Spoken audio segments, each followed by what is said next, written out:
Hello everyone, welcome back to my YouTube channel Genetics. Till now we have been writing our codes that executes line by line from top to bottom, right? But as your program gets bigger, that approach becomes messy and hard to manage.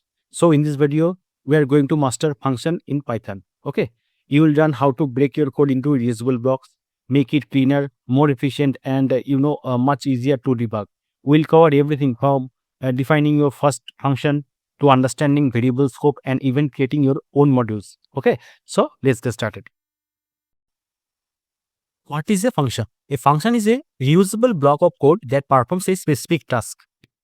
Instead of writing the same code again and again, we write it once inside a function and call it whenever needed. Okay, now try to understand how function works.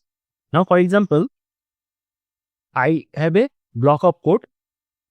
One line is I am printing my name is Sam. Okay. Now I have another print statement that is I am learning Python. Okay. Now this is my block of code. Okay. Block of code. This is my block of code. Okay. Now suppose my entire code base, I have a entire code base of suppose 100 of lines. Okay. Now suppose my entire code base is 100 of lines. Now in this project, in this code base, I need to print these two lines. That means I need to execute this block of code. Suppose over here, again I need to call it here, again I need to call it here. Okay. That means I need to print these two lines over here, and over here. Okay. Now there are two options to perform this operation. The number one is manual work.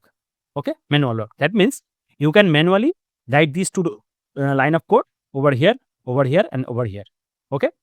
Now see, I have given you the example for these two lines, but actually in real case scenario, your code block of code will be huge. That might be 10 lines, 15 lines, even 20 lines as well. Okay. So humanly, it is not possible to write manually this much of line of code everywhere again and again, right?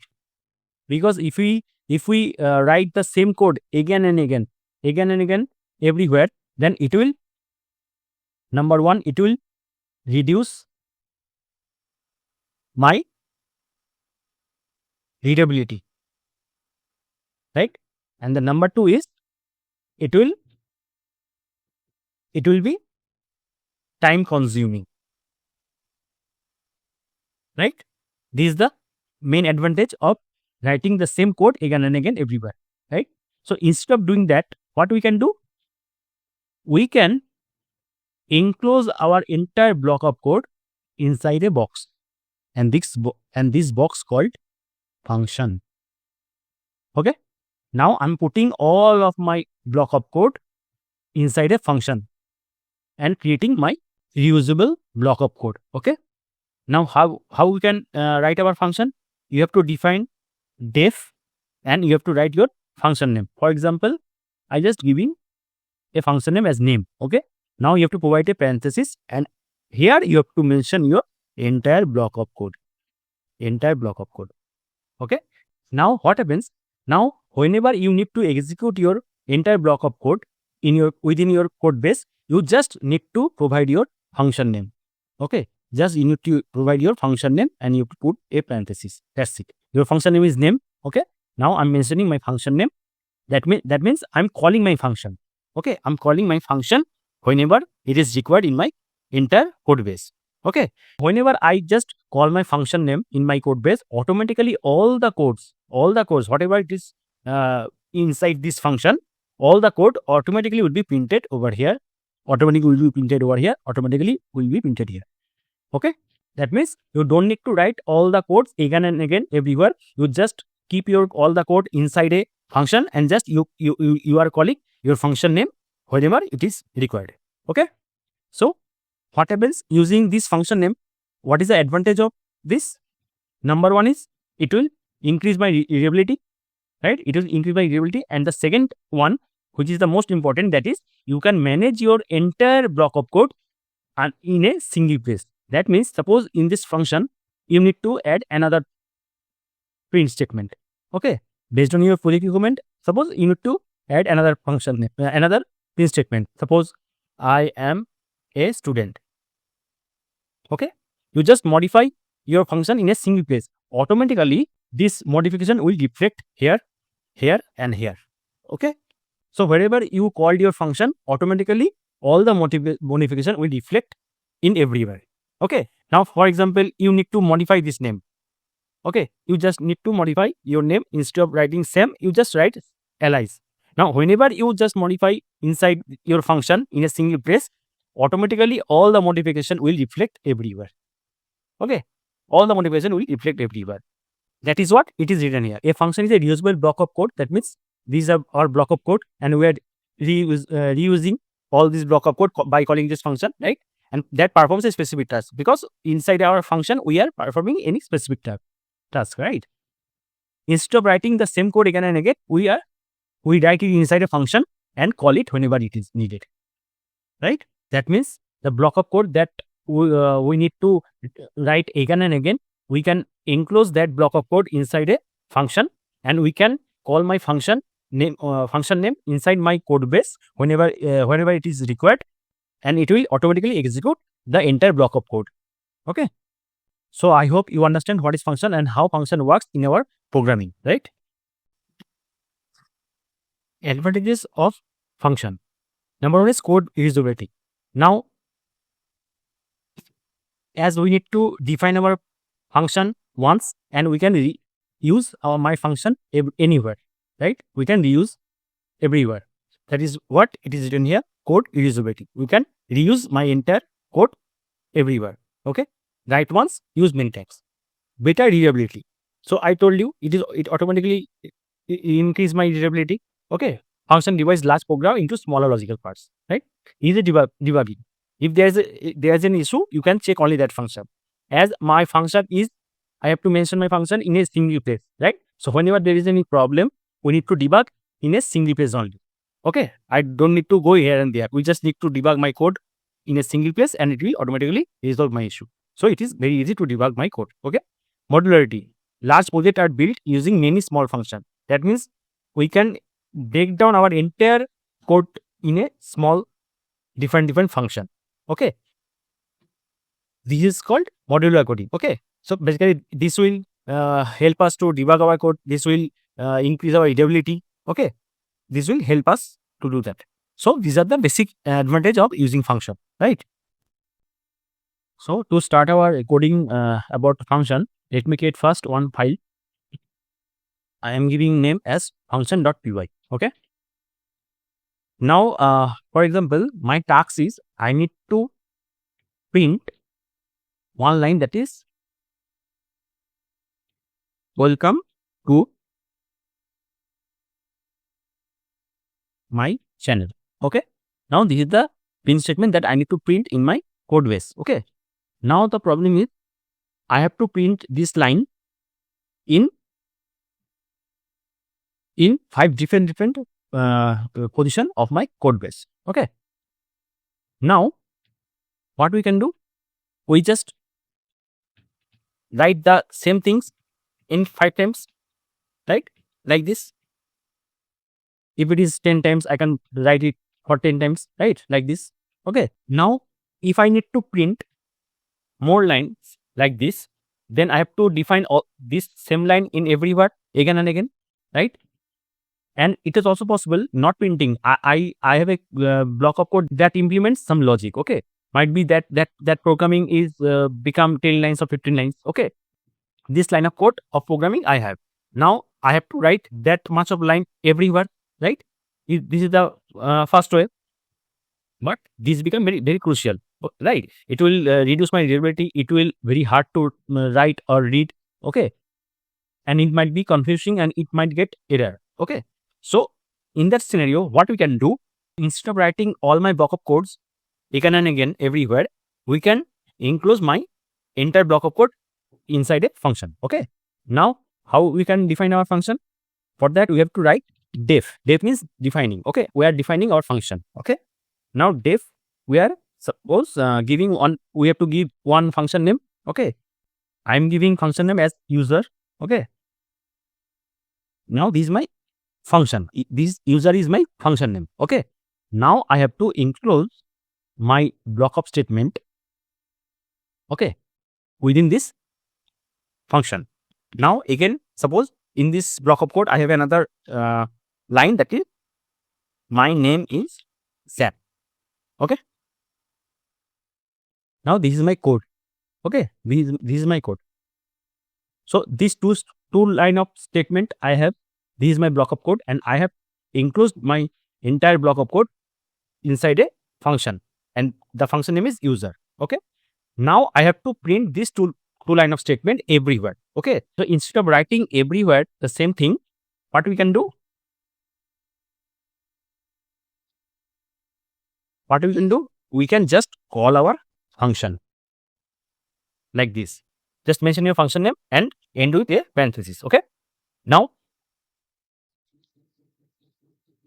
how many times you want to print these two lines? You just need to call your function. Okay. Now, for example, I'm calling everyone. Okay. Now see. I just need to call my function name. That's it. Okay. Now see. That means I just created my function once, and I have enclosed my all the block of code within this function, and wherever I need to call my block of code, I just need to call my function name. That's it. Okay.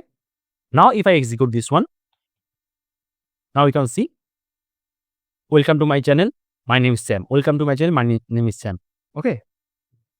So how many times I am calling my function, that much of time it is printing one by one.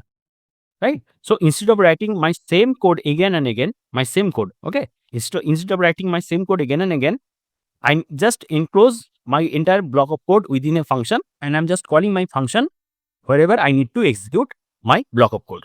Right. So this is how we can define our function, and we can call our function to execute our block of code. Okay. Now what is the advantage of using this? Now see, it automatically increase my readability, because everywhere, wherever I need to execute my this two line of code, I don't need to write it again and again, right? So it is automatically increase my readability. I need to just call my function name, and that's it. So it will increase my readability. Okay. And the second most important advantage is, now for example, I need to update this name everywhere. I need to update this name. Now this is my this Sam. Okay. I just need to change as alias. Right. Now I'm just updating my code in a single place, right? Within this function. That means in a single place I'm updating anything, or I'm changing anything in my code, right? Now whenever I execute this one, now see, my name is alias, my name is alias, my name is alias. Everywhere this updation gets reflected. Okay. So whatever changes or modification I need to perform in my code, I need to perform it in a single place, and automatically it will reflect everywhere. How many times I'm calling my function, everywhere it will reflect automatically, right? So this is the main advantage of using function. So using function, we don't need to write my block of code everywhere again and again. We just enclose all the code within inside a function, and just we need to call our function, and we can manage our entire code in a single place, and it will update everywhere automatically, right? Now in the same way, if we create another function, def greeting, okay, and just print good morning, right? Now my function is ready. Okay. Now if I call my function greeting once and execute, now see, good morning is coming for one time, right? Now if I mention this greeting once again I'm mentioning my greeting, I'm just calling my function again and again. Okay. Now if I execute, now see, as I'm calling my greeting for 3 times, my good morning is printing for 3 times, right? So this is how we can create our function, and we call our function again and again. okay, to execute our block of code, whatever we enclosed in within our function. Okay, just remember a few things, that whenever you are creating your function, just remember you have to follow the identifier rules. Okay, function name cannot be start with any kind of digit. Okay, function name cannot consist of any kind of space, right? And whenever you call your function, you have to put this parenthesis. If you don't put this parenthesis, it will show the error. Okay,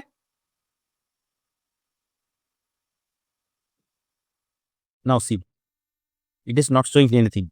This greeting is not printing anything. Okay, only two good morning is coming, because this is how we can not call our function. Okay, you have to provide parenthesis, right? Now see, 3 good morning. Okay, and another most important thing that you need to remember, that is you cannot call your function before creating your function. Okay, for example, if you mention greeting here, then it will show error, because Python interpreter always read your code from top to bottom. Okay, so always you have to call your function after creating your function. Okay, if you by mistake, if you call your function before creating your function, it will show the error. Okay, now see, it is showing error. Okay, because I am calling my function before creating my function. Okay, so I cannot call it. So always first create your function, then start calling it anywhere. Okay,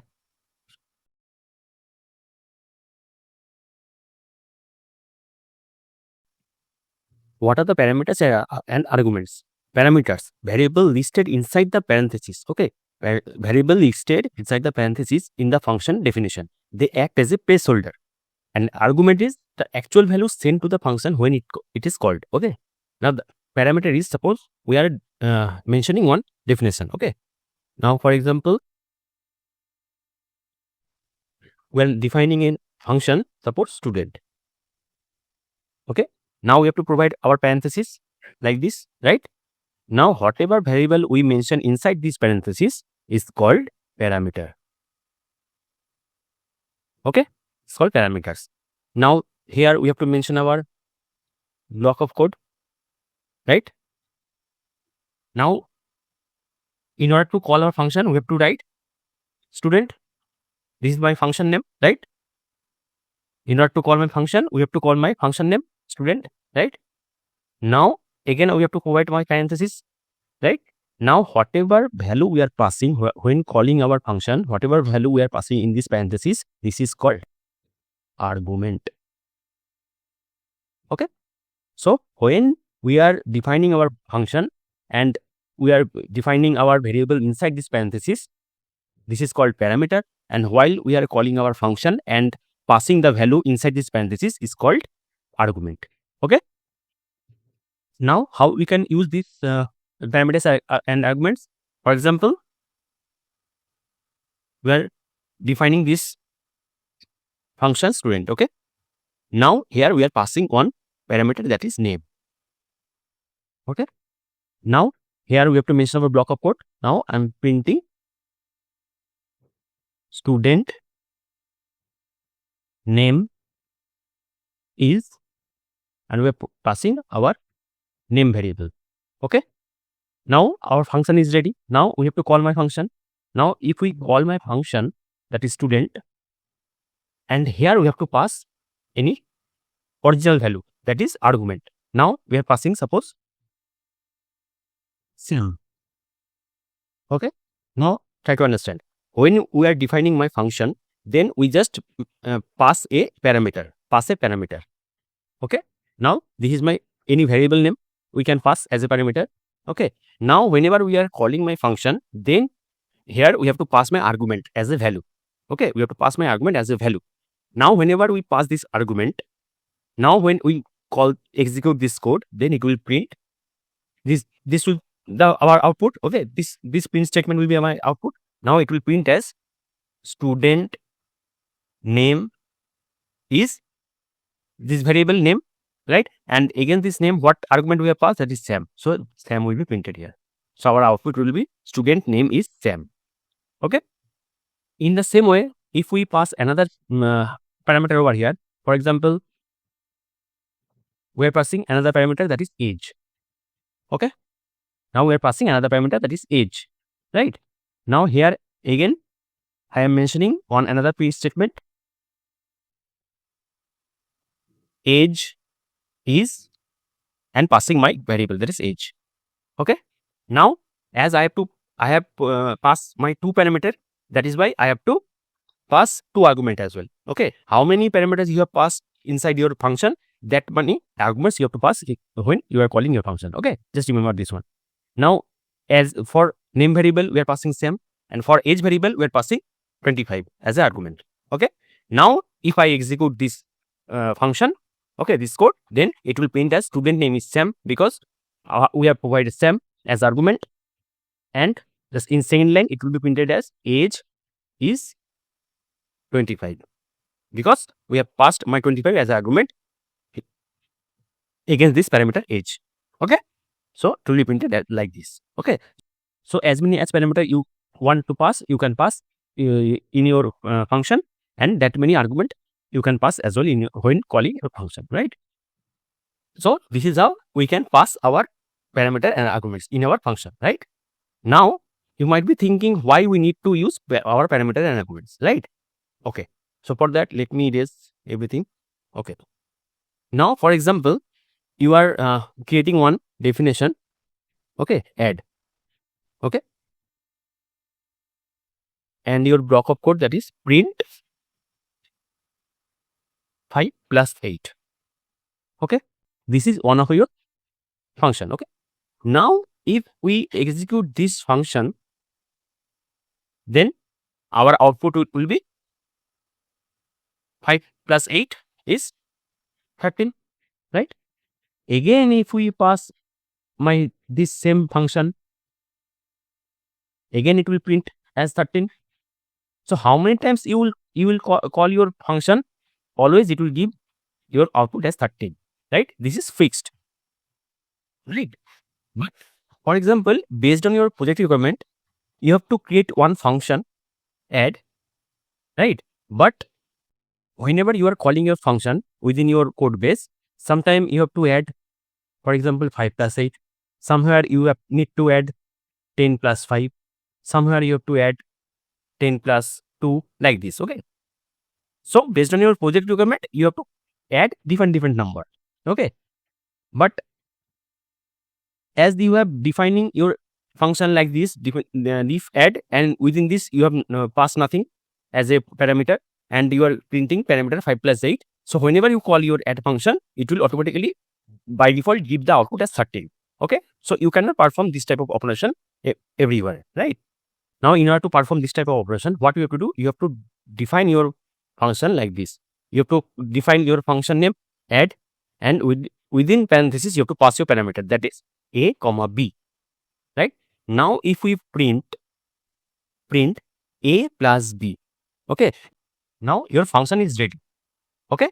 Now based on your project requirement, for somewhere you are calling your add function. Okay. As you have passed 2 parameters, so you have to pass 2 arguments. Now here I am passing 5 plus 8. Okay. Somewhere in my project I am calling my function and passing my another argument. Now again somewhere in my project I am calling my function and passing my another argument, that is suppose 20 plus 10, and so on and so on.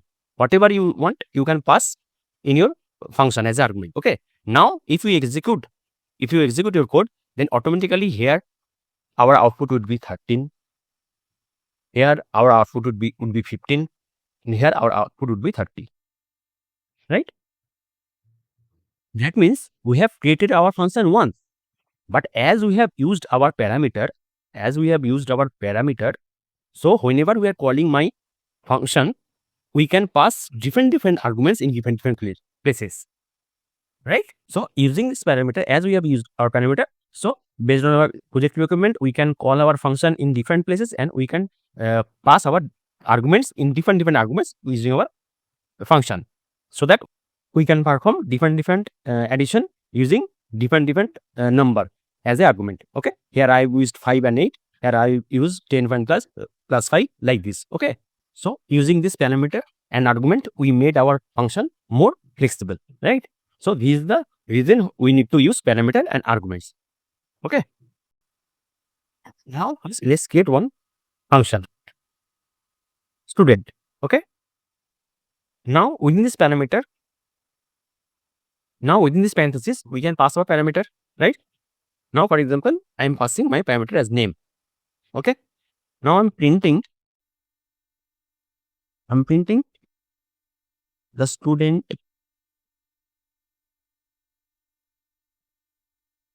name is name. Okay. I'm passing this variable name. Okay. Now my function is ready. Now if I call my student function, now see, as I have passed my parameter, so by default I have to pass some argument as well. Okay. Because now if we try to execute this one, now see, it is giving the error, that is type error, student missing one required positional argument, name. Okay.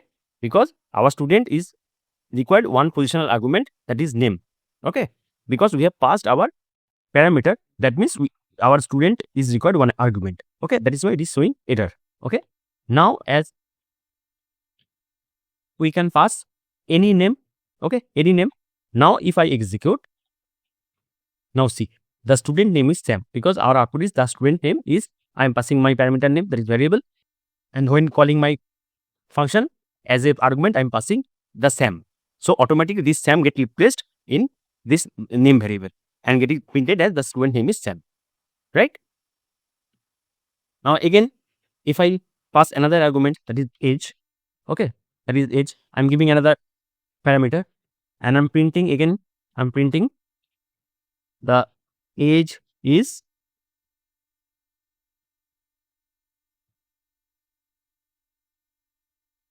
I'm passing my age variable, right?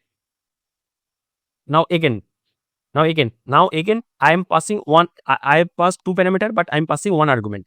Now again, if I execute, now see, again it is showing error because student missing one required positional argument, that is age. Because we have passed our age as a parameter, but we have not passed age as a argument. So that is why this showing it is required positional argument age. Okay. Now again we have to pass one value, suppose 25. Okay. Now if I execute, now see, the student name is Sam and the age is 25. Okay. You understand how we can use our parameter and argument? Now let me show how why we need to use our parameter and argument. Okay. Now let me comment it out. Now for example, this is my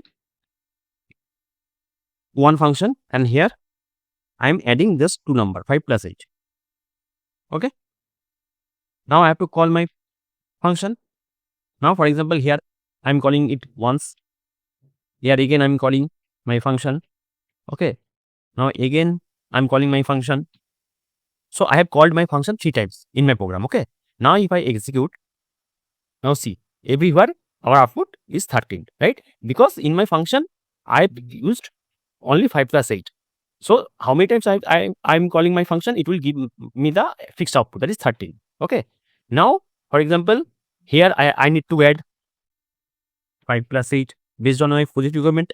When first time when I am calling my function, then I have to add my 5 plus 8. Here I have to add 10 plus 20.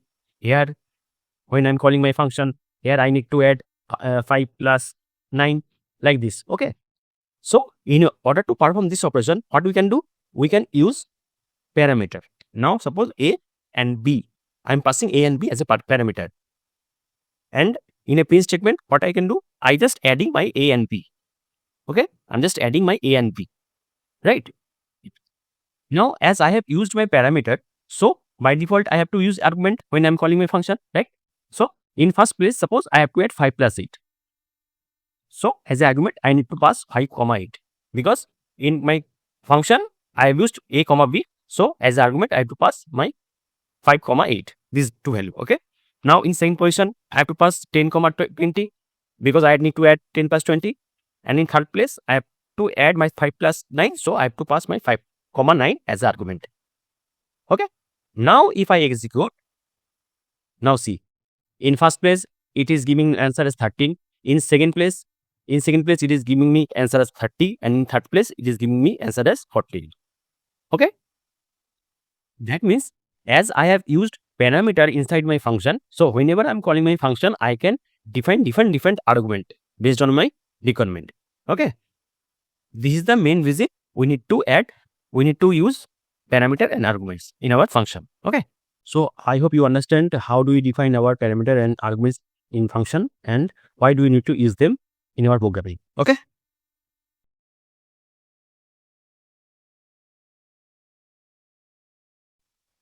types of arguments. First one is position. Arguments passed in the correct order. Now, for example, we are creating one function. Okay, student. Okay, now I'm passing my parameter as name. One parameter is name, another parameter is age. Okay, now I'm writing print name is name variable, right? And another print line is age is age variable, right? Now, when I'm calling my function student, then definitely I have to pass my argument. As I have passed my parameter, so I have to pass my argument, right? But when you are passing your parameter, you have to follow the same order. That means in which sequence you have mentioned your parameter, in the same sequence you have to pass your arguments. Okay, now first what we have mentioned, that is name. So first we have to pass our name as argument, and second is age, so we have to pass our value as age.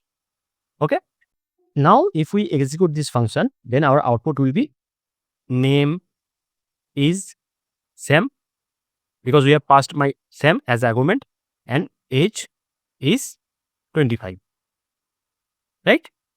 But if you by mistake, if you pass like this student and you passed first age, and in second argument position you passed your name, then your output would be like name is 25, age is Sam. Okay, so that is completely wrong. That is why whenever you are passing your parameter inside your function, then when you are calling your function and you need to pass your argument, then your passing value as an argument has to follow the same order in which sequence I have mentioned my parameter inside the function, right? So always remember these things. Next is keyword. Argument passed with key value syntax. Okay, order doesn't matter. Now try to understand. Now instead of passing my argument like this, okay, like this, what we can do? We can call our function, okay, and we can pass our argument as key value pair. For example, now if you pass like this, age equal to 25 and name equal to Sam, okay, this syntax is completely correct, because although we have not maintained any order, okay, first in function I have passed first name, in second I have passed my age, but when I'm calling, I'm passing my age first, and in second position I'm calling my name. Okay, I have not maintained any order, but still it will correct. It will show the correct answer, because whenever you pass my parameter and argument all together, automatically Python interpreter will understand that this age is this parameter, and this name is this name parameter. So whenever you call this function, automatically it will give the correct answer, that is name is Sam, because it automatically understands that name is Sam and age is 25. Okay, so here order does not matter. Okay,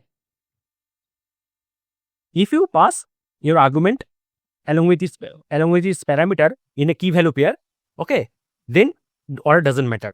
That is the keyword argument. Okay, argument passed with key and value syntax, order doesn't matter, right? And the next is default, parameter that assume a default value if no argument is provided. For example,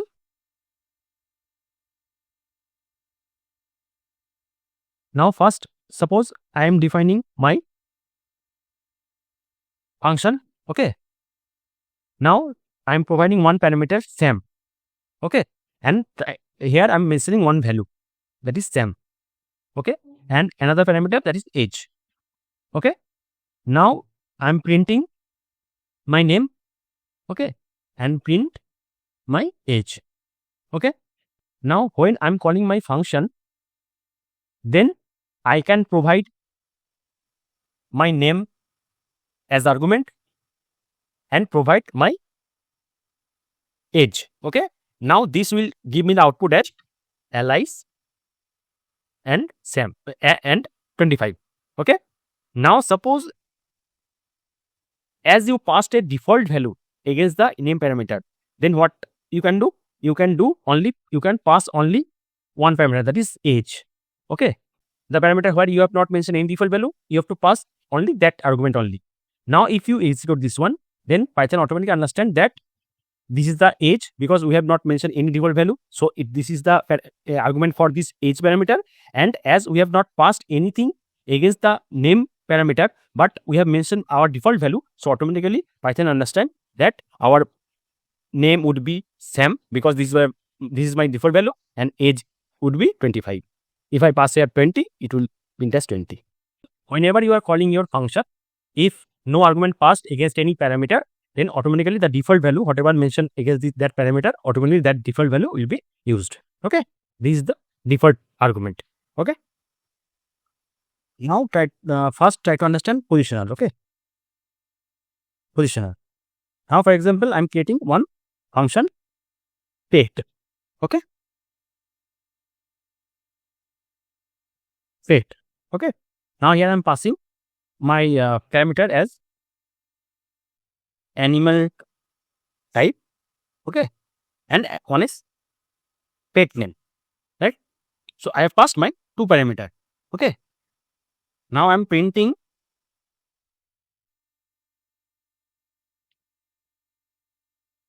my I have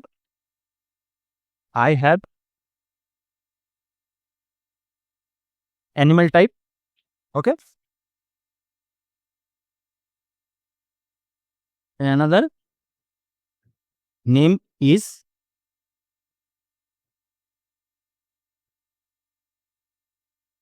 pet name. Okay, so this is my function, right? This is my function. This animal type one parameter, pet name another parameter. Okay, and there is two line of print, that is one is I have this animal type and name is pet name. Okay, now when I'm calling my function pet, now I have to pass my two argument because I passed my two parameters, so I have to pass my two argument.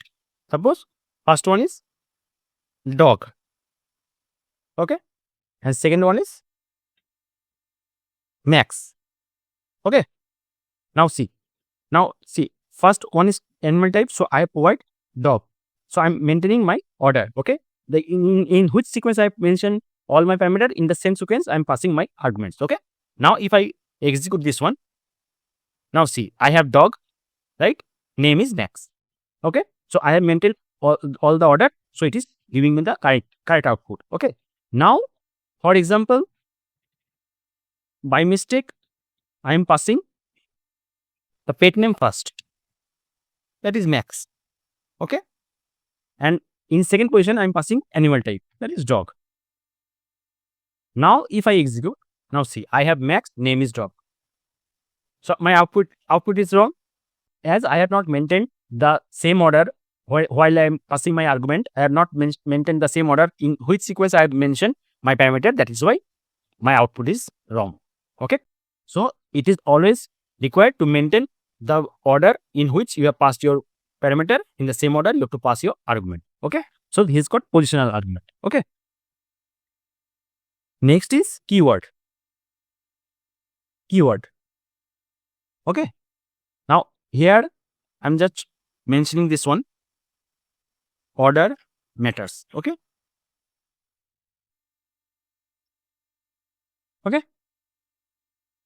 now keyword is, for example, now when I'm calling my function, here instead of passing only argument, I can pass my parameter and argument, okay, in key value pair, okay. So here if I pass animal type equal to dog and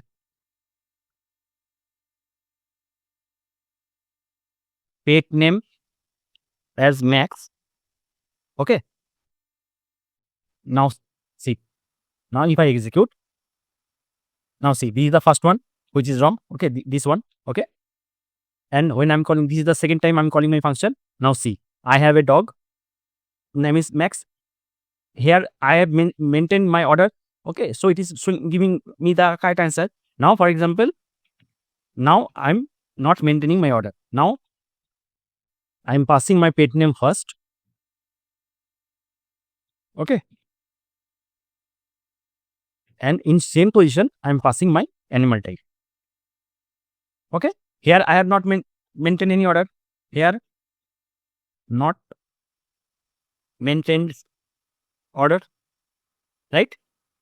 Now if I execute, now see, this is the first one which is wrong, this one, right? For this one, I have a dog, my name is Max. Here I have maintained all the order, and this is the third one where I have not maintained any order, but still my output is correct. I have a dog, name is Max. You understand? Whenever you use your keyword arguments, that is, whenever you are passing your arguments along with each parameter as a key value pair when you are calling your function, then whether you are following your order or not, it doesn't matter. It always give you the correct answer. Okay. So this is called keyword arguments, where order doesn't matter. Okay. And third one is default. Okay. Now I'm creating new. Okay. Well, let me do one thing. Let me copy the same function. Okay. And let me comment it out.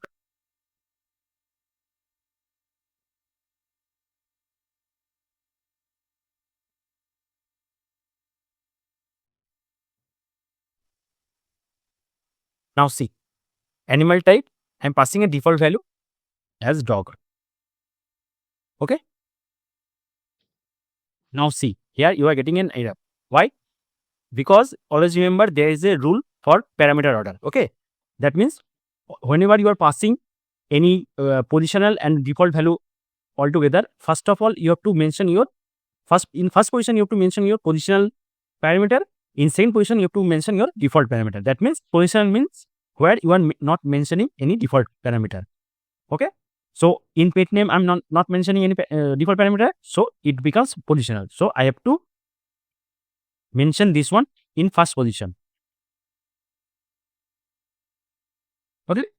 And in second position, I can pass my default one. Okay. Now see, there is no error. Okay. So always remember, whenever you are passing any parameter, if you need to pass the default value, then that has to be in second position. Okay. First position your has to be your positional. Okay.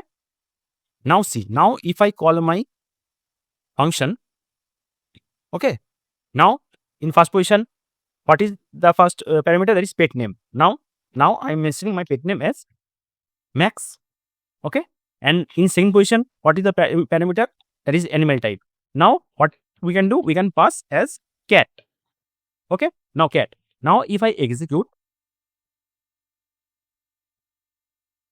now see, I have a cat because I passed the argument as cat.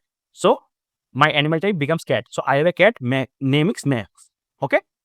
But if I don't pass anything against this parameter, that is animal type. Okay. Now if I execute, now see, I have a dog. I have dog, name is Max. That means whenever I'm passing my default value, if I don't pass the argument against that parameter, automatically the default value will be considered and that will be printed. Okay. So this is how we can pass our default value against any parameter, and if you don't pass any argument against that parameter, then default value will be considered. Okay. Now here we can also pass our default value. Okay, for example, Pinky. Okay, my pet name Pinky, I'm passing as the default value as Pinky. Okay, now if I don't pass anything over here and try to call my function, then see. Now see, I have dog. Dog is my default value, so automatically dog is getting printed. And Pinky is my default value in pet name, so name is Pinky. Automatically is getting printed. I have not passed any argument when I'm calling my function, but as I mentioned my default value against this parameter, so automatically Python considered this default value and it is getting printed. Okay. Now again we pass our argument.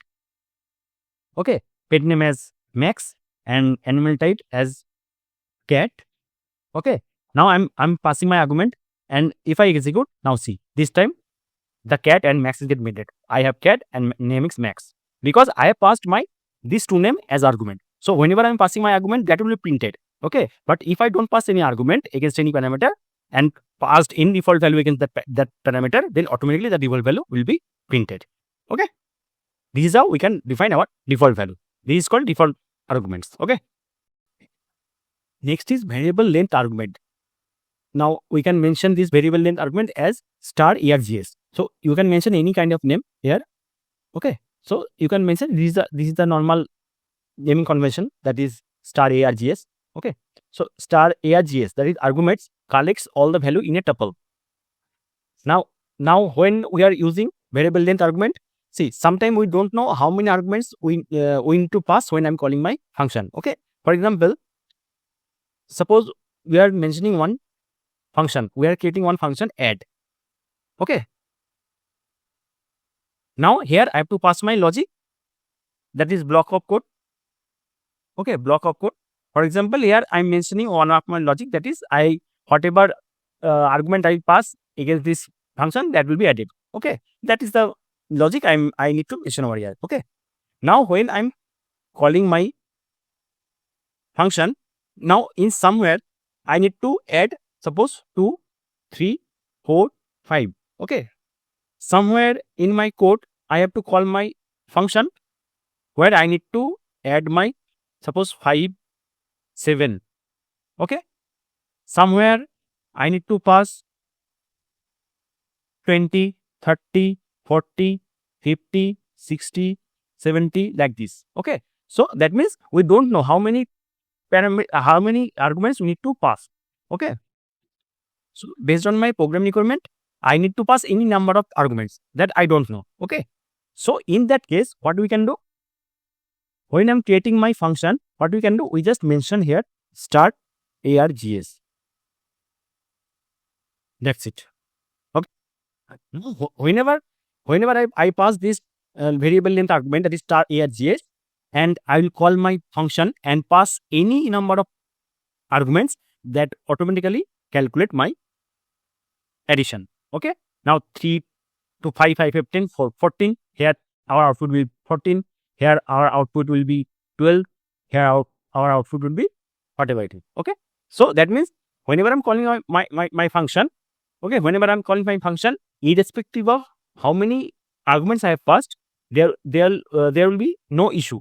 Okay, as I have mentioned star argument, so Python will understand that number of argument is unknown when I'm calling my function. So when I'm calling my function, I can pass different any number of arguments. Okay, so whenever we don't know how many argument I need to pass when I'm calling my function, we can use star argument. Okay, one thing remember, whenever you are using star argument, that is variable length argument, you have to pass your argument in a tuple form. Okay, in a tuple form. Okay, just you need to remember this one. Okay, next is variable length keyword argument, that is double star keyword argument. Okay, now this is also, you can change, you can give any kind of name. Okay, just remember, but you have to provide double star keyword arguments collect keyword argument in a dictionary. Okay, now what is that? Now for example, here also I'm mentioning one function, that is student info. Okay, student info. Okay, now here I I have to mention my block of code. Now when I'm calling my function, then I don't know how many argument I need to pass over here. Okay, is somewhere I can pass name.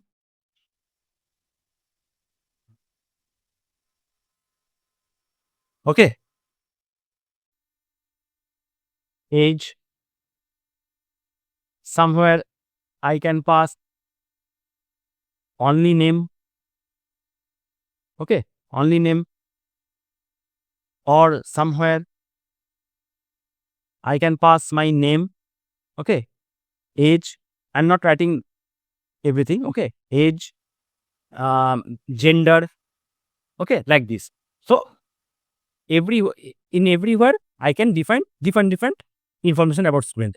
Okay. Now here, as I have to mention my information as key value pair, then I have to pass star kwargs, or you can pass any name. Okay, double star keyword arguments. Okay. Now whenever you pass this double star keyword argument, now Python automatically understand that when you are calling your function, you can pass any number of arguments. Okay. Remember one thing. In this case, you have to pass your arguments in a key value pair. Okay, key value pair. When I'm passing my arguments in a tuple form, then I have to pass star and give any kind of name. And when I'm passing my argument as key value pair, then I have to provide double star and any name. Okay, this is the basic difference between variable length argument and variable length keyword argument. Okay, the similarity between these two is we use these two techniques whenever we don't know how many arguments we need to pass. Okay. Next is parameter order rule. As I told in my last slide, first we have to, whenever we are passing my parameter, when I'm creating my function, first you have to place your positional. Positional means where you are not mentioning any default value. Okay. Then in second place, you have to place your default one. That means in which parameter you are passing your default value. Okay. And in third position, you have to pass your star arguments. Okay. That means whatever in a tuple form. Okay. And in fourth position, you have to pass your variable length keyword arguments. Okay. That means the information that is you are passing using key value pair. Okay. This is the order that you have to always follow when you are creating your function and defining your parameter. Okay. Now first is variable length argument. Okay.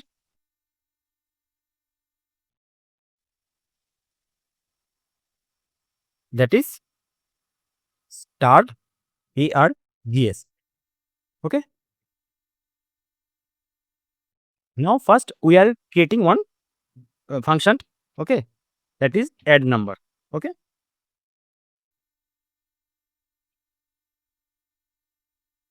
Now as we don't know how many argument I need to pass when I'm calling my function, so I'm just mentioning start args, or you can mention any name. I'm mentioning number. Okay. Now here I have to mention my block of code. Now I'm just mentioning the logic. Okay. Now initially I am initializing my total as 0, as I have to add my number. Okay. Now I'm running an for loop. Okay. For num in numbers. Okay. Number. That means number means whatever number I have mentioned over here, and I will pass as argument. Okay. That is the number.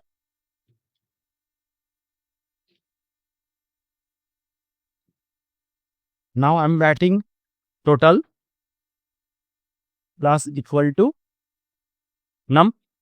Okay. And now I'm printing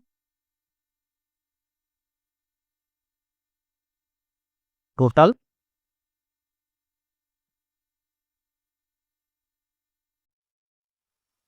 as total. Okay.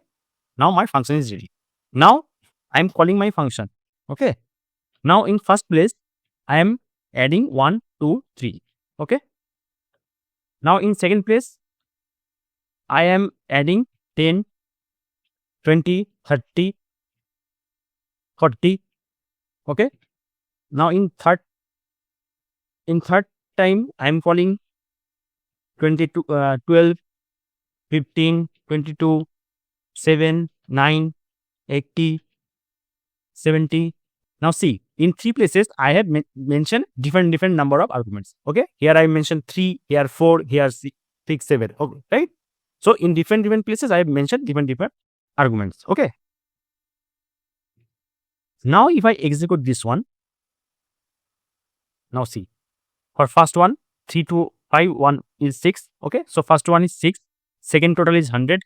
Okay. This is the 100 and this is the 215. Okay. So you understand, as we don't know how many arguments I need to pass when I'm calling my function. Okay. I don't know how many arguments I need to pass. That is why I just mentioned star and passing my any name. Okay. And whenever I'm passing my star and giving any name, Python automatically understand that when I'm calling my function, I can provide any number of arguments. Okay. So it will not throw any kind of error. Keep in mind that in case of variable length argument, you have to pass your argument in a tuple form. Okay. In a tuple form. Right. Okay. Now next is variable length keyword arguments. Okay. That we can write as star AWARGS, or you can give any kind of name. Okay. Now here I'm creating another function. For example, student info. Okay.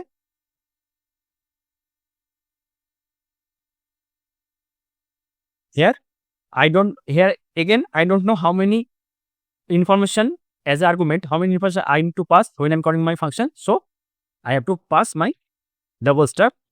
Why? Because in case of when I'm passing any kind of information about student, then I have to pass in a key value pair, right? Key value pair, name, age, all everything has to be key value pair. So whenever I'm passing my argument as a key value pair, then I have to use my double star. Okay. And you can pass any name. Okay. You can pass kwargs or you can pass any kind of name. I just passing info. Okay. Now I'm running a for loop for key value in info dot items. Why? Because as a argument, I need to pass my key value pair. That means dictionary. I need to pass my information in a dictionary form, right? And if you remember in my dictionary session, I have already taught you how we can get all the information from a dictionary. Okay. If we write our dictionary name dot item, that will fetch key and value both value together. Okay. And key will be stored in my first variable and value will be stored in my second variable. Okay. So I'm writing for key value in info.items. Okay. Now I'm printing key. Okay. I'm printing key and I'm giving one separator and value. Okay. Now my function is ready. Okay. My function is ready. Now I'm calling my function, that is student info. Okay.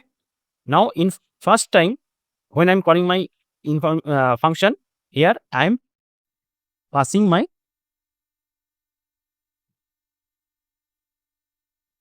name. Okay. As Sam. Okay. I'm passing age as 25. Okay. City or country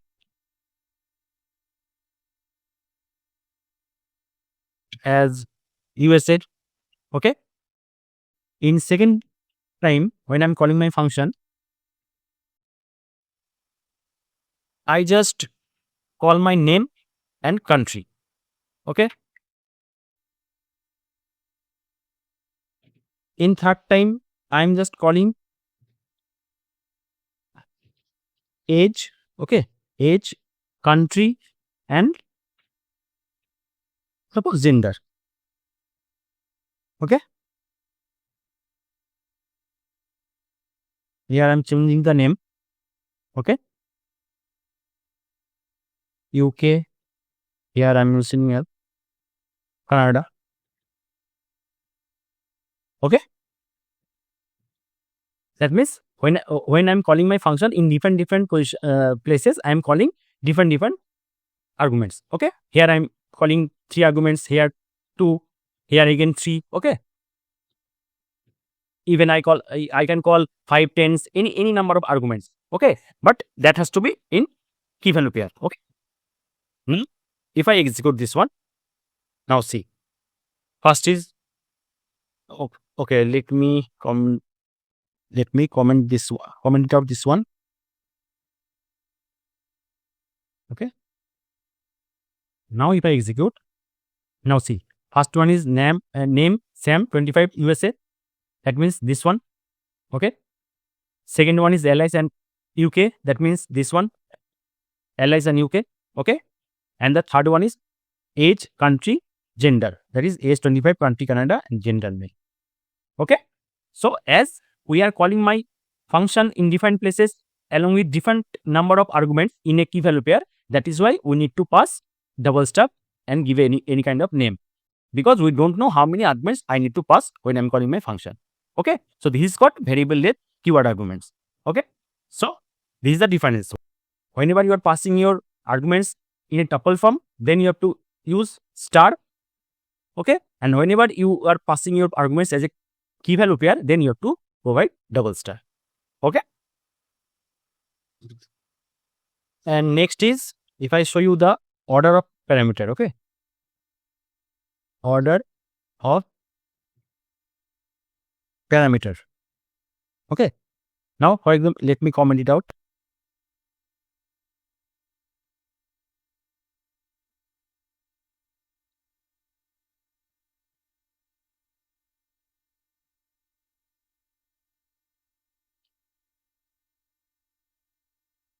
Now I'm creating one function. Okay, create user. Okay, now here I have to pass my parameter, and already I have shown you in my previous example that whenever you are passing my parameter, first one has to be your positional. That means where I am not passing any default value, right? So first one is username. Okay, now second one has to be the default. That means if you want to pass any default value, then that has to be in second place.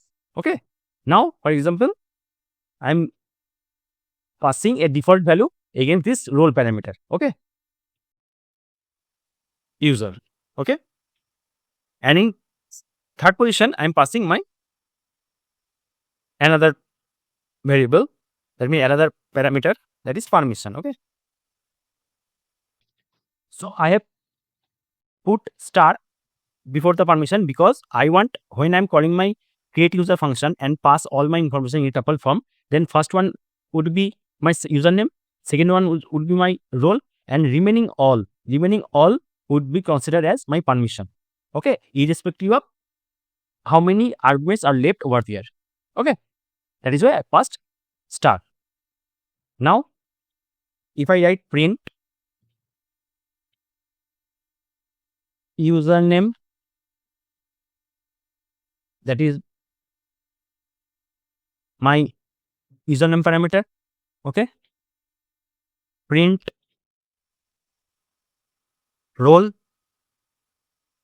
that is my role parameter, and permission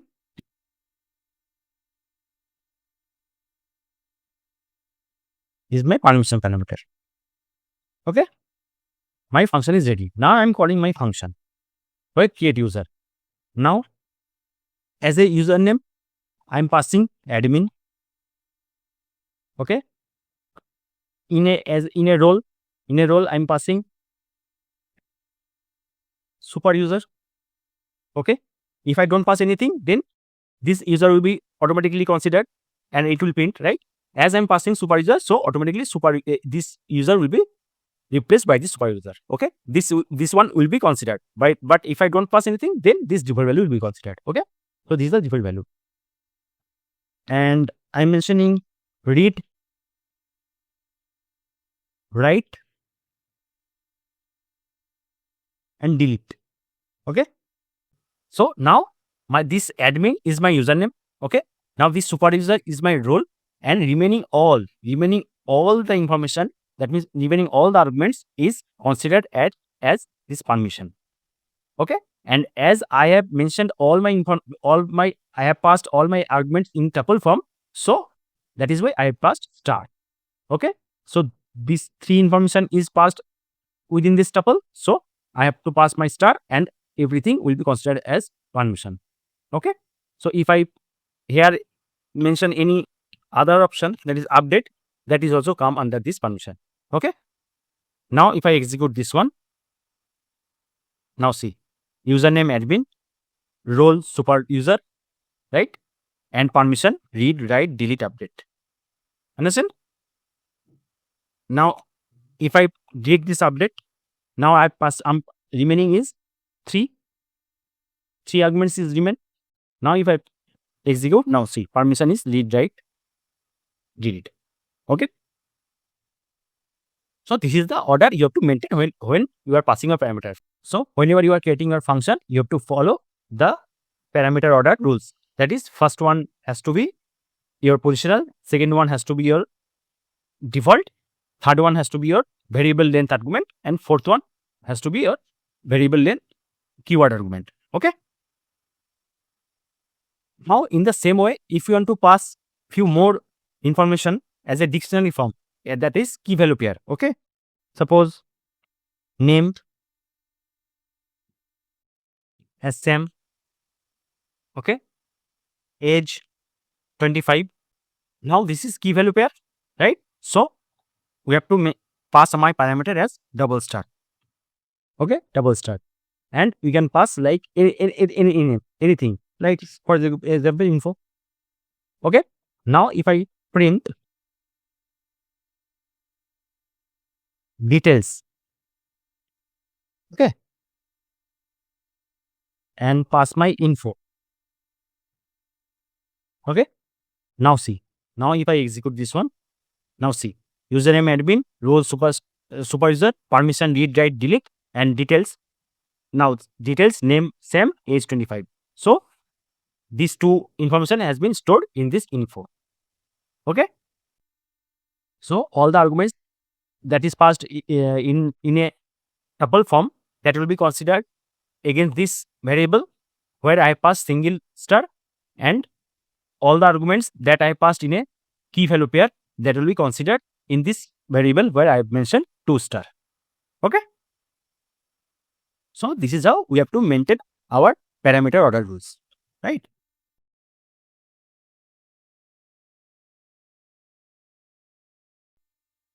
Next is return. What is return? See, return is very much important in function. Okay, the return statement is used to send a value back from a function to the place where it was called. Okay, now to understand the return properly, first you have to understand what is the difference between print and return. Okay, now for example, I have a function. Okay, I have a function add. Okay, here I am passing 2 parameter a and b, and here I am printing a plus b. Okay, now I am calling my function. Okay, and passing my 5,3. Okay, now if I execute this one, then I will give the answer as 8, right? But if I try to store this value, suppose result.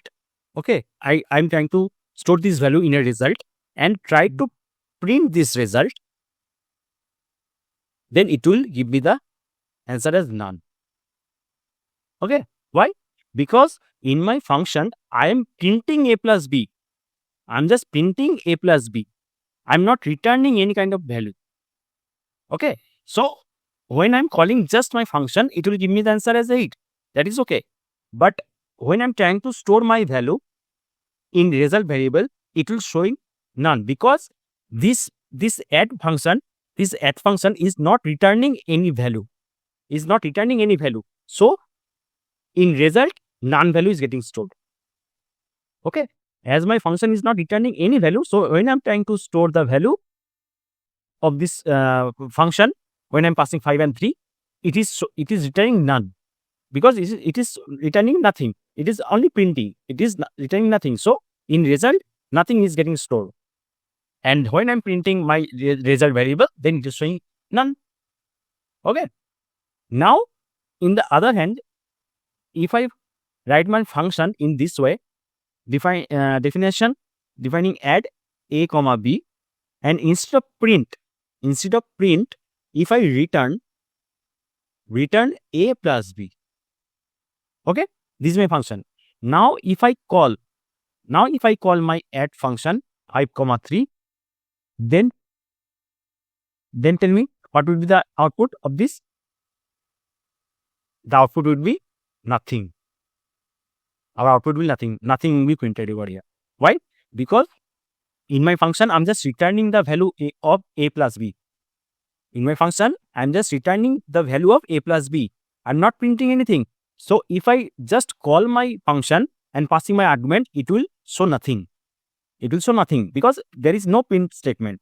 Now, if I store this value in a variable, suppose result, and try to print this result variable, then it will give me the answer as 8, because my function is returning the a plus b, the value of a plus b. So when I'm calling add a comma 5 comma 3, then the value of this function, that is 8, that value is getting returned to this variable.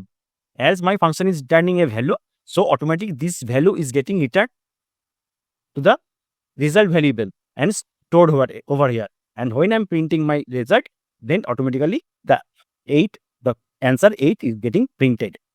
Okay. So this is the basic difference between print and return. In case of print, we are returning nothing. So if we want to store the value of this function, then it will show none, because it is not returning anything. It will only print the value of a plus b.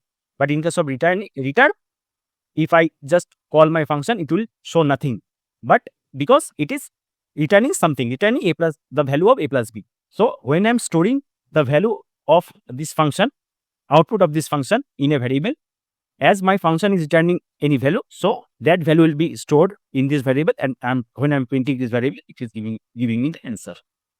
Print shows the output only, but return sends the value back for further use. Okay. And how return works internally? When Python see the return what? Okay. So it stops function execution immediately, and it sends the value back, and it exists from the function. Okay. Now, if I try to show you in example, for example, suppose we are writing one definition. Okay, test. Okay. Now here my first line is print start. Okay, print start. Now here I am mentioning my return. Okay, and now in third line I'm printing end. Okay, now if I execute this code, our output will be start, only start, because Python will first print this one start.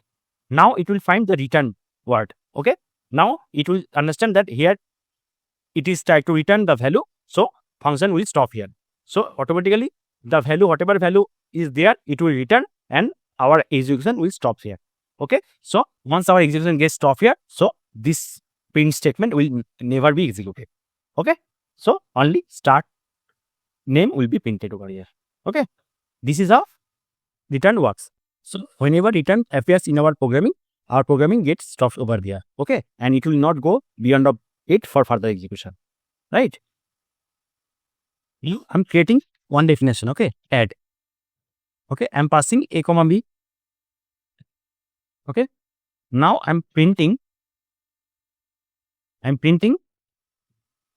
a plus b. Okay, now basically this is without return. Okay. Now if I call my function 5, 3 and execute, now it is giving me the answer as 8. Okay. Now if I try to store the value of this in a variable whose result, okay, and try to print this result. Okay. Now see. As I'm calling my function over here, so it is giving me as 8. And but when I'm trying to store the value of this function in a result variable and try to print my result, then it is showing none, because in my function I'm not returning anything. I'm just printing a plus b. That is why it is showing over here 8.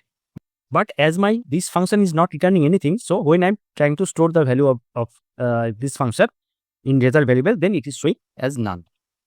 Okay. Now instead of doing print, if I write return, okay, if I just write return, and first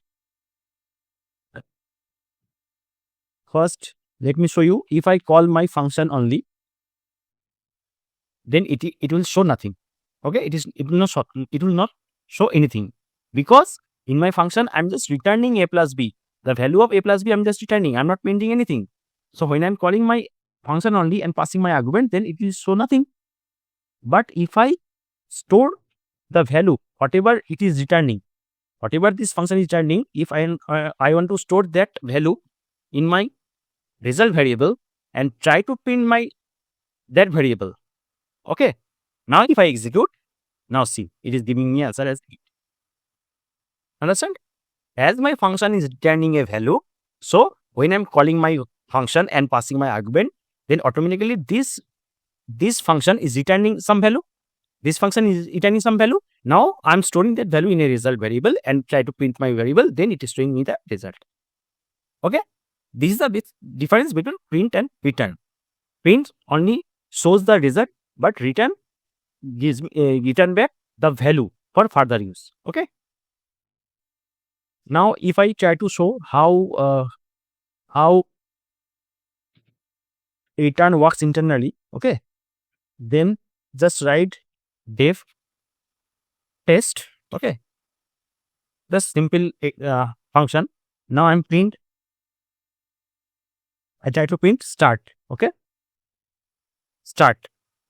Now I'm just mentioning my return over here, and then I try to print my another line, that is end. Okay, now I'm calling my function, okay, and try to execute. Now see, only start is coming, the end is not coming, because whenever Python reaches at the return position, it stops the execution and it will not go for further execution. Okay, whenever returns comes, our program will stop here. Okay, now I'll show how using this return how we can return multiple values. Okay, now first let me comment it out everything. Okay,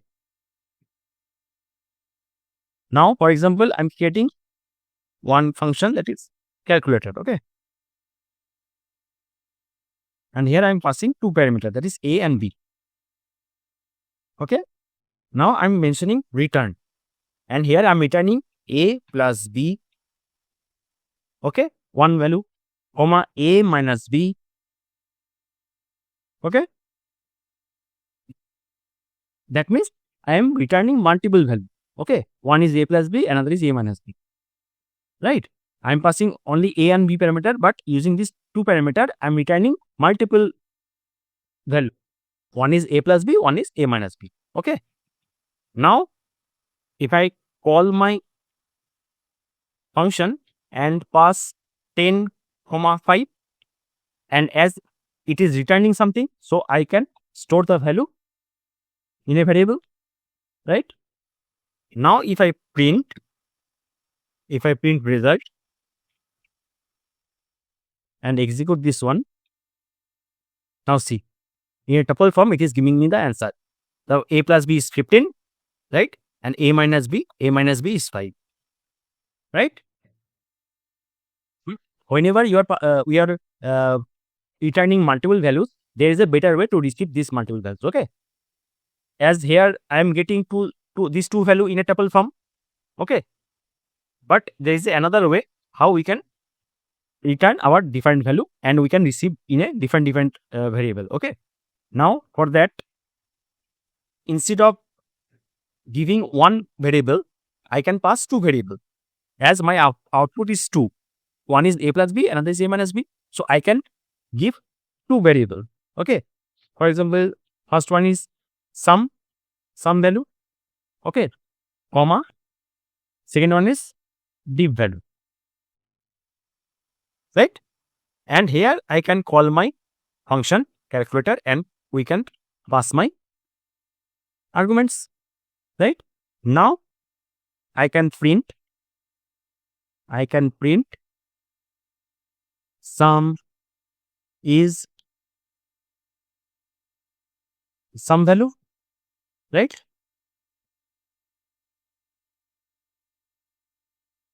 And I can print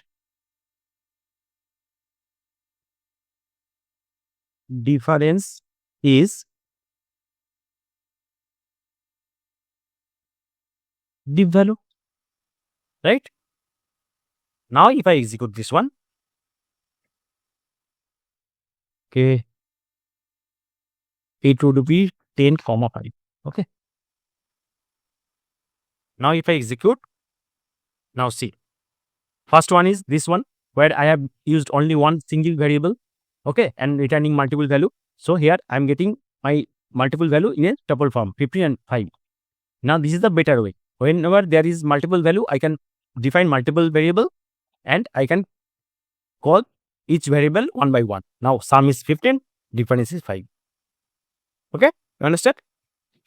So whenever you are returning multiple values, this is the recommended way to receive your multiple values in a different variables. Okay. Now again, using return, we can return conditional values as well. Okay. Now for that, if I show you the example, let me comment it out. Now def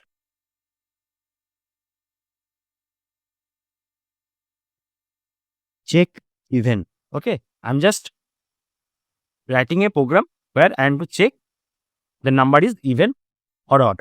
Okay, so this means this is a conditional value. Okay, here I have to pass one parameter, this number. Now if number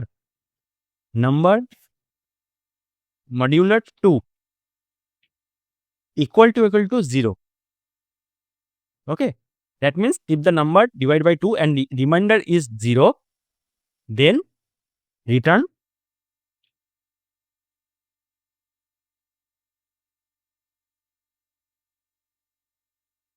even. Okay, else means if remainder is not 0, then return odd. Okay, this is my function. Now I'm calling my function check even. Okay, and I'm passing my value, that is 10, and try to store in a result variable. As I'm returning anything, as my function returning a value, so I'm storing that value in a result variable. Okay, now if I print my result, now see, I'm getting even because I'm passing 10 is even number, right? So it is showing even. Now if I pass 11 and execute, now see, it is odd. Okay, 11 is odd. So return is used to check the conditional values as well. Okay, now if I give you another example, see, return is very much important in function. That is why I am trying to show you some different examples, right? But if you want to master it, then you have to practice a lot with different type of examples. Okay. So try to do it by yourself as much as possible. Okay. Now, if I give another example, now let's comment it out.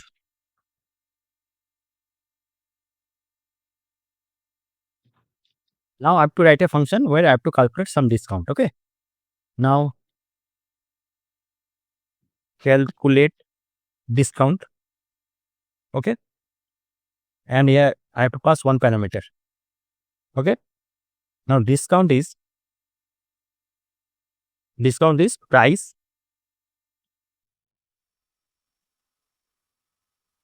price into 0.1. Okay. This is my discount price. Now what would be my final price? My final price would be my price minus discount, right? Discount. Now I'm returning my final price. Okay. Now this is my simple function. Now I'm calling my function calculate discount. Okay. And passing my one price, that's 1,000 rupees. Okay. Now as it is returning something, so I'm storing that value in a variable, suppose amount. Okay. And now I'm printing my amount. Okay. Final amount and passing my amount. Okay. Now if I execute, now see 900, right? That means I'm passing my price, that is 1,000 rupees, and giving a discount that is of 10%. Okay. That means price into 0.1, and my final price is price minus discount. Okay. And whatever the final price is coming, that I am returning. Okay. That I am returning. So whenever I'm passing a price using this function, then this function is returning the final price, right? This function, when I'm calling this function and passing this price, then this function is returning final price. Now I'm storing that final price in my amount variable, and I'm printing this amount variable. And now the final price is 900, so it is showing as 900. Final price is 900, right? This is how return works. So always remember, the return statement is used to send value back from a function. Okay.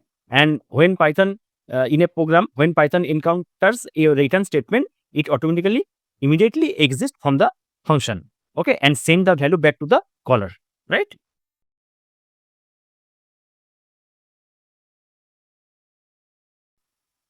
Next is scope of variable. The first one is local variable.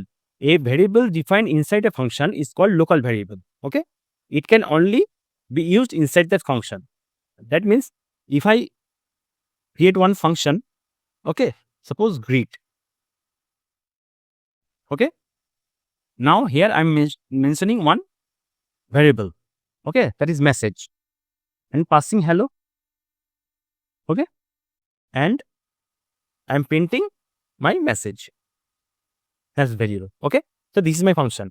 Now if I call my function, okay, and execute this one, then it will give me the output as hello. Okay. Right. This is my greet function. I'm just using a variable inside this function and printing this function, this variable. Okay. And now when I'm calling my function, it will give me the answer, right? But if I try to print this variable here,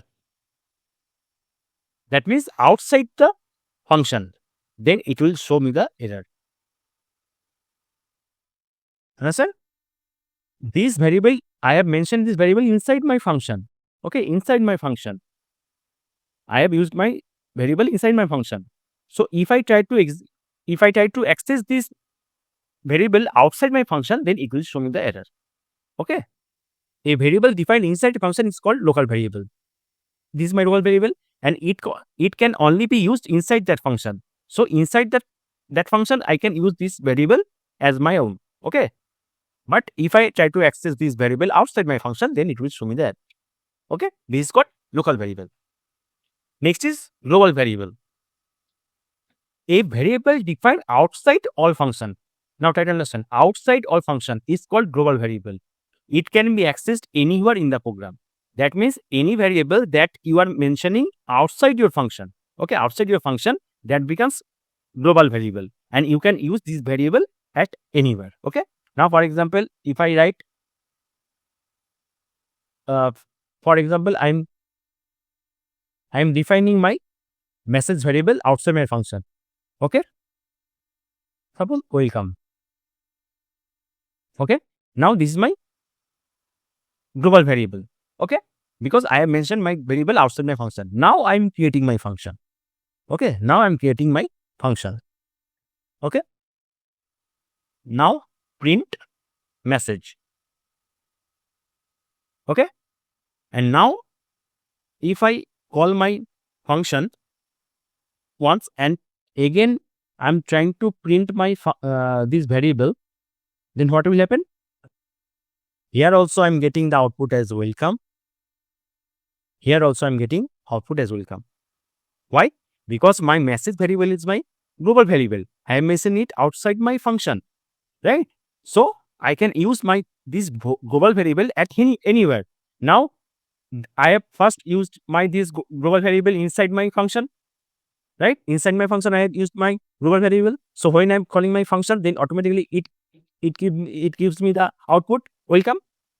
But as it is my global variable, so I can use it anywhere. So I'm again try to print this variable outside my function, right? As this is my global variable, so I'm trying to print this global variable outside my function.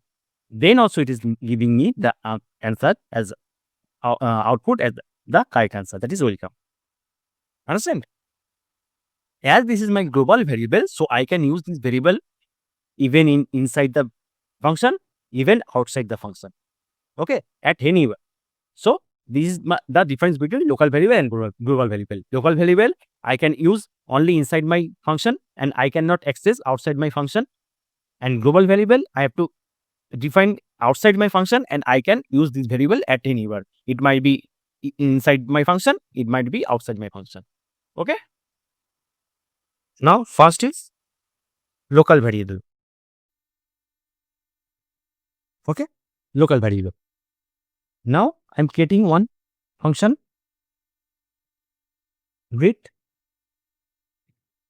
Okay. Now here I'm mentioning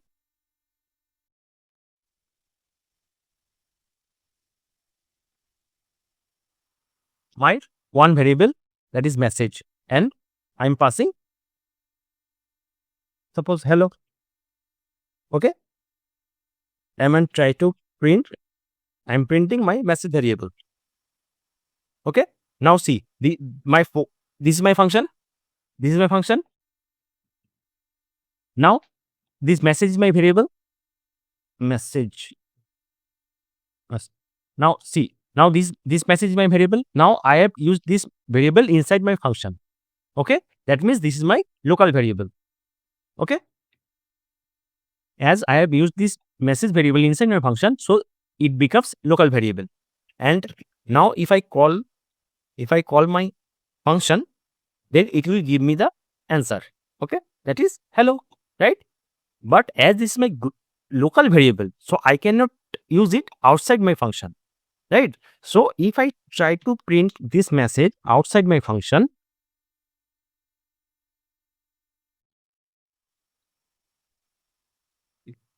and try to execute this one, now it will showing me the error, name error. Name message is not defined. Okay, because this message is accessible only inside this function. It cannot accessible from outside the function. So it is showing message is not defined. Okay, so this is called this. Now this message is a local variable. Now if I mention,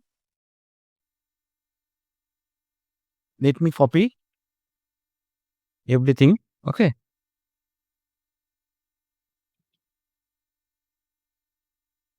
Now this is my global variable. Okay. Now if I pass my message variable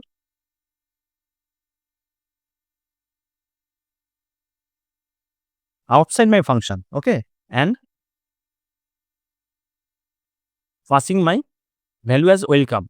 Now this is my greet2. Okay, this is my new function greet2. Here I'm just printing my message. Okay, printing my message. Now if I call my greet2 function, and at the same time if I try to print my message message variable, okay, now see what I did.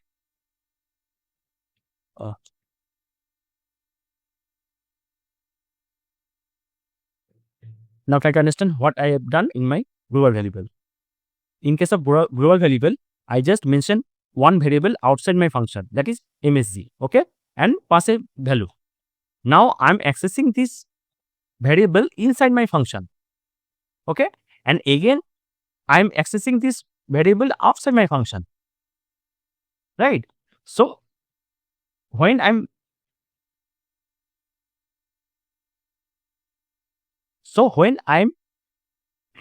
I'm defining any variable outside my function, and I can access that variable inside my function or outside my function at anywhere, then this variable becomes my global variable.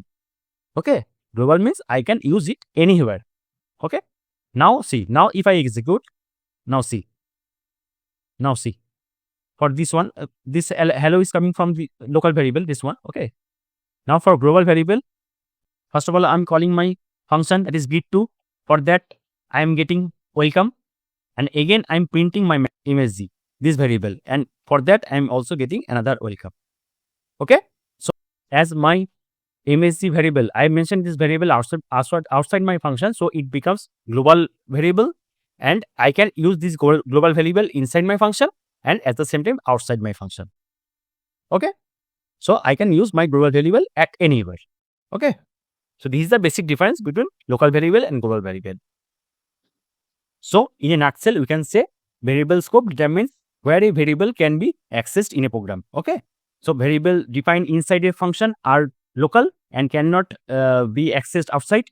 Okay, and variable defined outside are global and can be accessed from anywhere, right?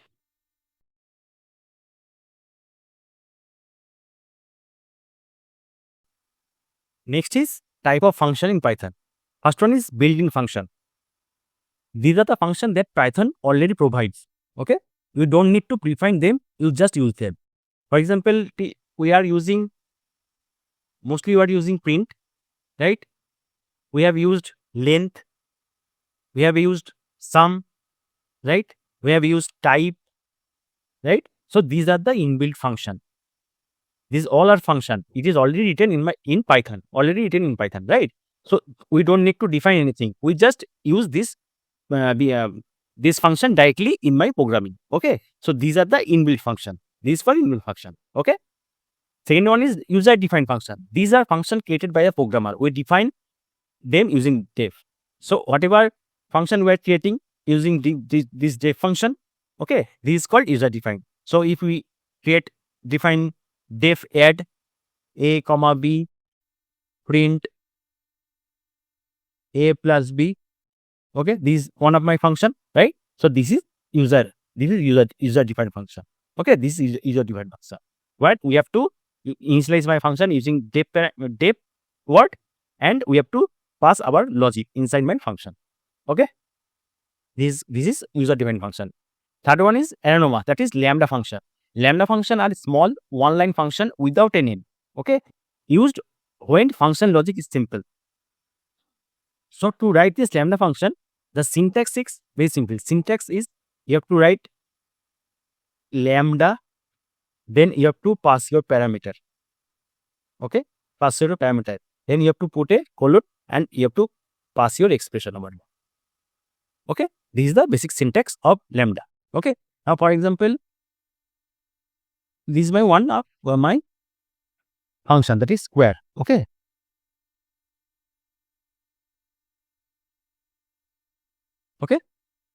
here I am passing one parameter, that is x. Now I am printing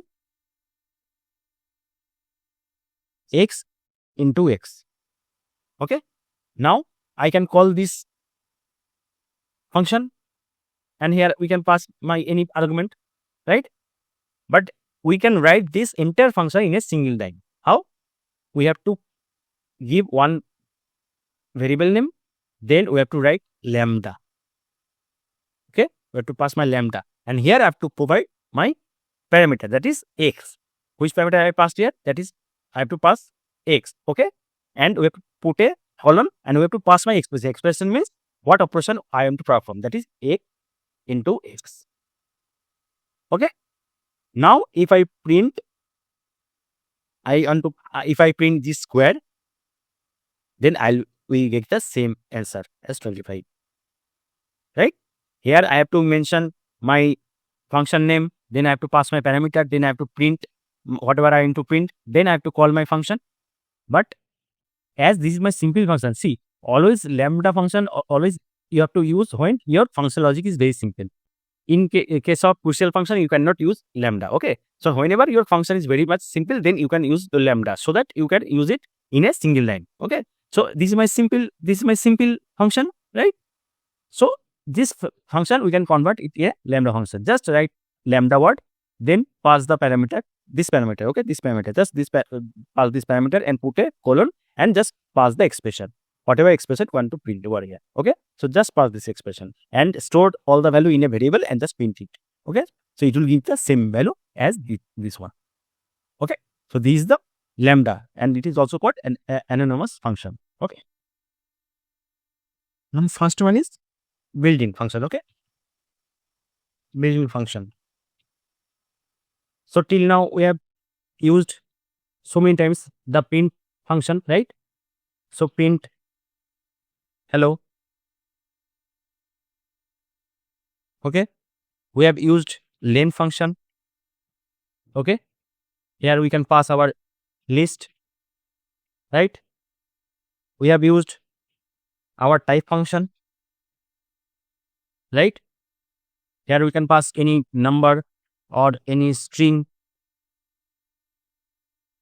right? Also we have used sum function. Here I can pass a list 1, 2, 3. So these are the inbuilt function. So these are the inbuilt function in Python. Okay, so these are the inbuilt function that is already written in Python, and whenever we need to use, we just need to call this function and we can use them. Okay, so these are the inbuilt function. Next is user defined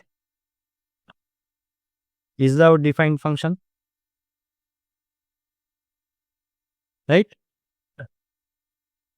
Now I'm writing def square, okay, and passing one parameter num, and I'm returning num into num. Okay, this is my function. Now I'm printing the square of 5. Okay, now if I execute this one, now see, it is giving me as 25. This hello is coming from here. Okay, so don't be confused. 25.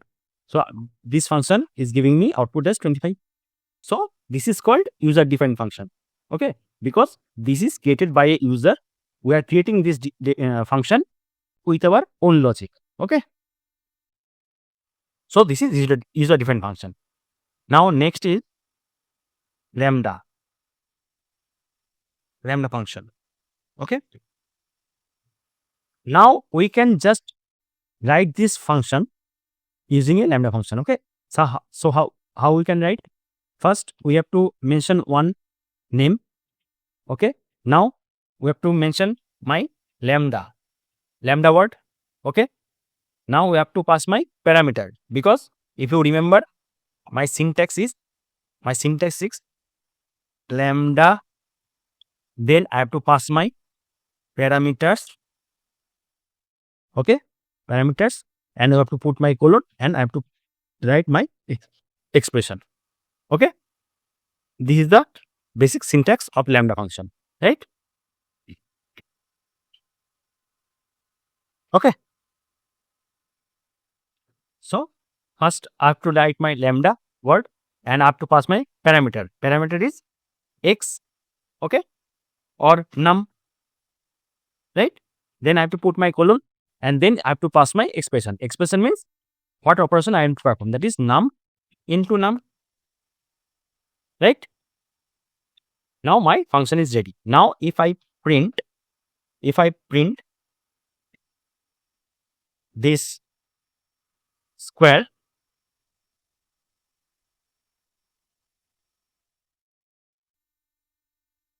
and within this I pass my value as 5 and then execute. Now see, it is giving me the answer as 25. Now if you get confused, then let me comment it out. Okay, let me comment everything. Okay, now there is only one function, that is lambda function. Okay, now if I execute, now see, it is giving me the answer as 25. Okay, so I just converted this entire function in a single line using lambda function. Okay, where I have to mention first lambda, then I have to pass my parameters, then I have to put my colon, and then I have to pass my expression. Okay, then I can print it. Okay, so this is how we can perform our lambda function. So that brings us to the end of our complete discussion on function with Python. Okay, so today we have learned what function are, why they are important, how to create and call them, how parameters and arguments work, the difference between print and return, variable scopes, and even different types of function, including lambda function, right? So see, function are the foundation of structure and professional programming. Okay, so the more you practice writing and organizing code using function, the more confident and efficient you will become as a developer. So I strongly recommend practicing different types of function example on your own. Try modifying the parameters, experiment the return values, and build small mini programs using function, right? So if you found this video helpful, don't forget to like, subscribe, and share with others. Thank you so much.